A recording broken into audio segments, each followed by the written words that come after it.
offer for you today only, as we are giving you 20% off a lifetime membership to the Abbey. Now remember, this gives you the benefit of continued free parking, 10% off purchases in our new restaurant and gift shop, and VIP status for future events, which has been confirmed by our new marketing and events manager, Anna.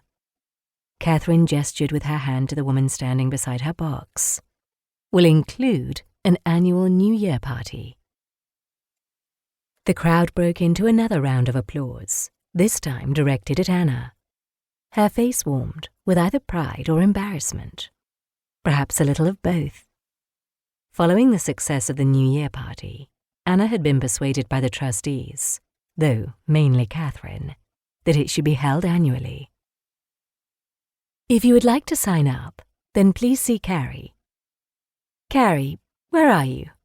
Give us a wave. Carrie shot out from the barn, where she was making some finishing touches to the room, and gave an enthusiastic wave to the crowd.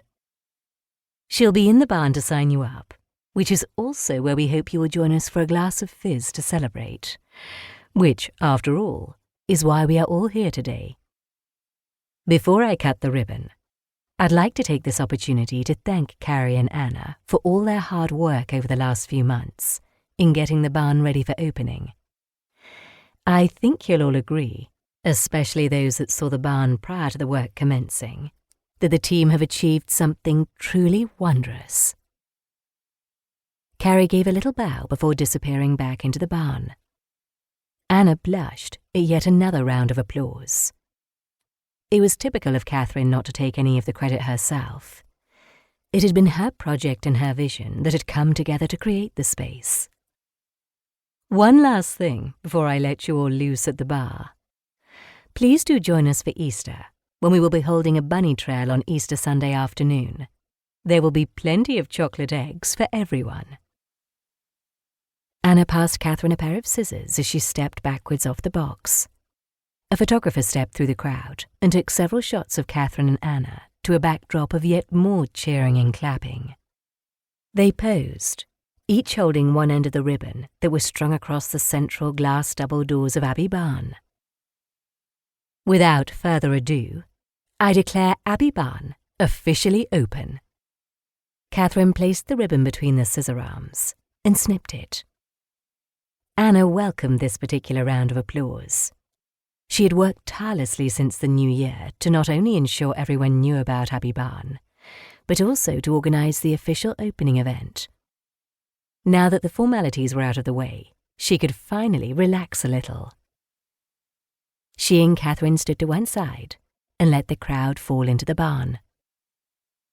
Carrie appeared with 2 glasses of Prosecco. Well done, both of you. I thought you might need these. They both reached out in desperation. Thanks, Carrie, they said in unison as she disappeared back into the crowd. Shall we sit for 10 minutes, let the Prosecco do its work, and then go in with the hard sell? Anna asked. Katherine chuckled. Sounds like a plan. Come to my office. We can warm up. I'll show you what I've done with my postage stamp.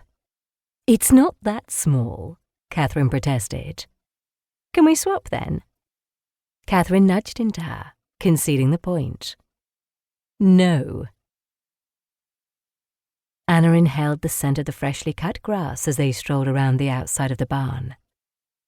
The gardeners had been on site early that morning to carry out the first trim of the year. Her gaze was drawn to the flower beds, where yellow daffodils and multicoloured tulips were in full bloom against a backdrop of low shrubs. The shrubs, once grown, would afford a certain amount of privacy inside the barn. They reached the end of the barn and turned, following it around the side until they stopped beside 2 reclaimed wooden stable doors. Anna unlocked the right one and entered her office.